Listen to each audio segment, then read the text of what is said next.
दोस्तों, क्या राजा की तरह अहंकार करने वालों का घमंड देश की युवा शक्ति ने तोड़ दिया है। जो पीएम मोदी अब तक युवा आंदोलन को दरकिनार कर रहे थे, मानो दिल्ली में कुछ हो नहीं रहा, दिल्ली पुलिस को आगे किया गया।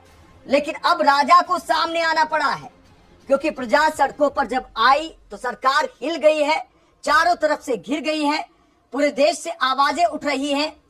जो दरबार की तरह व्यवहार किया करते थे, वो आज सरकार को कहते हैं कि संवाद कीजिए। तो मजबूरी में देश के प्रधानमंत्री ने चुप्पी तोड़ी है, मुंह खोला है और क्या बोला है।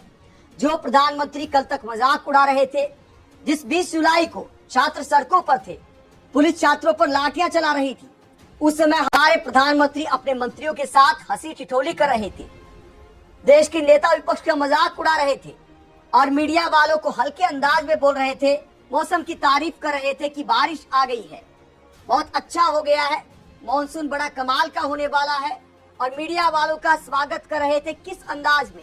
ये तस्वीरें आप देख सकते हैं कि जब युवा गुस्से में थे तो पीएम मोदी इस अंदाज में नजर आए थे।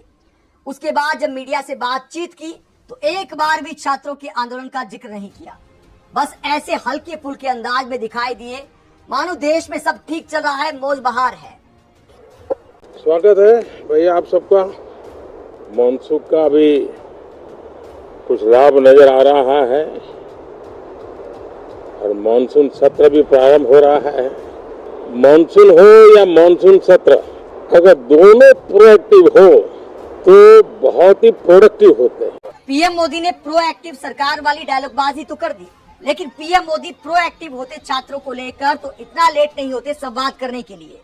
लेकिन 20 जुलाई को देश की युवा शक्ति ने जो ताकत दिखाई और उसके बाद लगातार ये आंदोलन बड़ा होता चला गया। दिल्ली पुलिस के एक्शन ने आग में घी डालने का काम किया और मोदी सरकार घिरी तो अब प्रधानमंत्री ने भी मुंह खोला है। प्रधानमंत्री ने देश के युवाओं के गुस्से को शांत करने की कोशिश करते हुए क्या बयान दिया है और क्या ये बयान पर्याप्त है, इस पर कॉकरोच जनता पार्टी का जवाब भी सामने आया है। तो अभिजीत दीपके ने क्या बोला है प्रधानमंत्री के वादों को लेकर, उनका बयान भी आपको सुनाएंगे। पहले पीएम मोदी ने अंग्रेजी और हिंदी में जो बात लिखी है, युवाओं को क्या संदेश दिया है, वो आपको पढ़कर सुनाते हैं। ये ऊपर अंग्रेजी में लिखा है और नीचे क्या लिखा है हिंदी में। देश के युवाओं का हित और उनका भविष्य हमारी सरकार की सर्वोच्च प्राथमिकता है। पेपर लीक के सभी मामलों में दोषियों को जल्द से जल्द कठोर दंड देने के लिए, केस के लिए त्वरित निस्तारण के लिए फास्ट ट्रैक कोर्ट्स का गठन किया जाएगा। इस संबंध में निर्देश दे दिए गए हैं कि संबंधित विभाग आवश्यक कार्रवाई सुनिश्चित करे। विद्यार्थियों के हितों को सुरक्षित करने के लिए सरकार द्वारा लिए जा रहे निर्णयों की श्रृंखला में ये एक महत्वपूर्ण कदम है। युवाओं के भविष्य के साथ खिलवाड़ करने वाले किसी भी व्यक्ति को बख्शा नहीं जाएगा। अगर वाकई किसी भी व्यक्ति को बख्शा नहीं जाएगा तो जो मंत्री नाकाबिल है, जो पेपर लीक रोकने में नाकाम है, उन मंत्री पर आखिरकार एक्शन कब लेंगे पीएम मोदी? जो पीएम मोदी ने छात्रों के गुस्से को शांत करने की कोशिश करते हुए ये पोस्ट किया है, उस पर पीआर का खेल तो शुरू हो गया है। लेकिन जो 3 डिमांड थी, पहली डिमांड की धर्मेंद्र प्रधान को बर्खास्त किया जाए, दूसरी डिमांड की 20 जुलाई को जो प्रोटेस्ट हुए तो उसमें अगर छात्रों को डिटेन किया गया, उन पर कोई भी कानूनी कार्रवाई ना हो, और तीसरी डिमांड ये कि प्रधानमंत्री माफी मांगे। तो इन 3 डिमांड में से पीएम मोदी ने अपने इस बयान में एक भी डिमांड को लेकर पोस्ट नहीं किया है, कुछ भी नहीं लिखा है।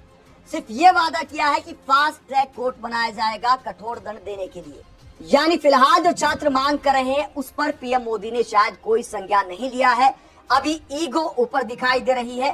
फिलहाल तो ये दिखाया गया है कि देखिए प्रधानमंत्री ने संवाद कर दिया, इसके बाद पूरा पीआर सिस्टम जुट गया है कि देखिए प्रधानमंत्री ने संज्ञान ले लिया है, छात्रों की आवाज सुन ली है, लेकिन क्या समाधान कर दिया।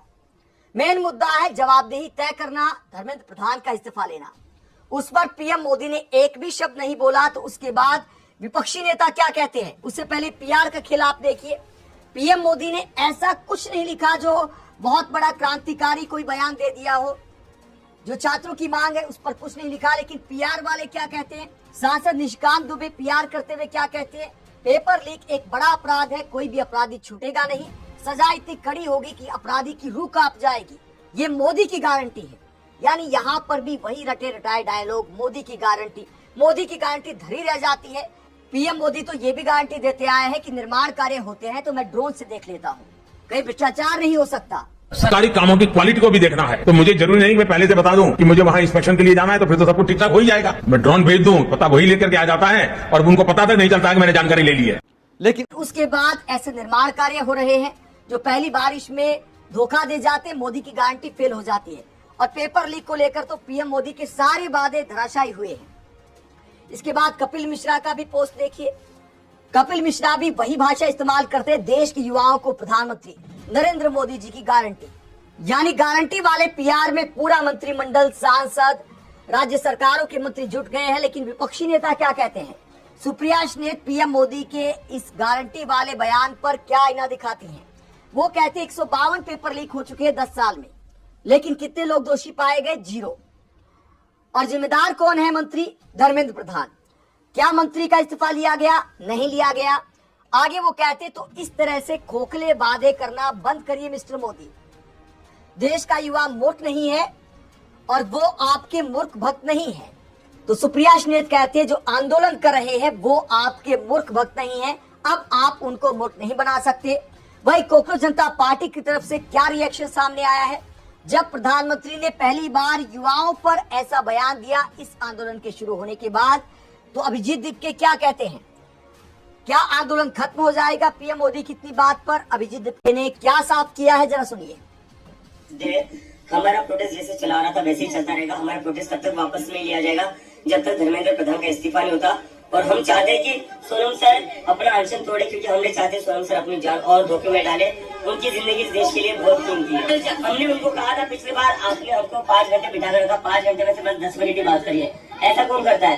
पूरा टाइम वेस्ट करता है। एक तरफ बात करने के लिए बुलाया था, दूसरी तरफ बच्चों के ऊपर लाठीचार्ज करा था।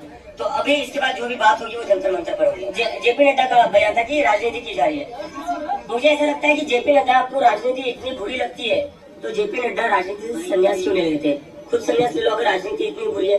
राजनीति आप लोग करो, इलेक्शन रैली आप लोग करते हो, वोट आप मांगते हो, हमने मांगे, हम बच्चों के लिए न्याय मांग रहे हैं। Thank you. तो अभिजीत दीपके का कहना है कि धर्मेंद्र प्रधान का इस्तीफा होगा तभी ये आंदोलन खत्म हो सकता है। उसके लिए मोदी सरकार के मंत्रियों को या पीएम को जंतर मंतर पर आकर बात करनी होगी। तो डायरेक्ट पीएम मोदी तो जंतर मंतर नहीं आएंगे, ना ही छात्र और कांग्रेस जनता पार्टी वाले इसकी डिमांड कर रहे हैं।